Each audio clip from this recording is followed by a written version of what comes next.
Buenos dias, buenas tardes, or buenas noches. How many different languages can you say hello in?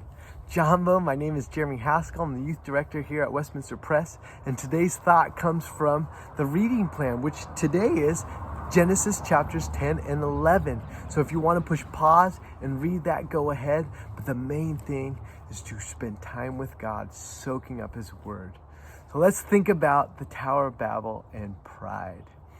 Different languages were a result at the end of the story.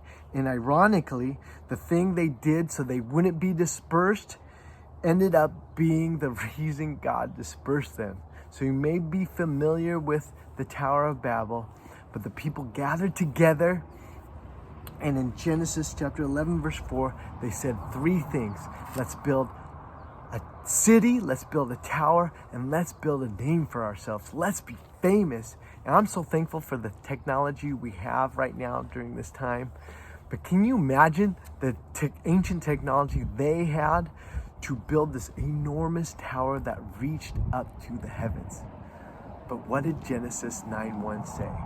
It said, fill the earth. And instead they stay and they elevate themselves to the place of God. Now maybe you're like me and you think, being famous, that's not me. But do you really rejoice? Do we really rejoice at someone else's success?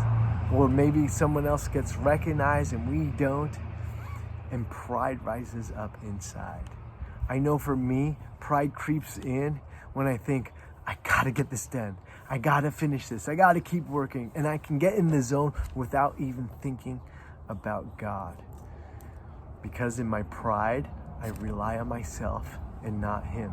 Well, what about my spirit of competitiveness?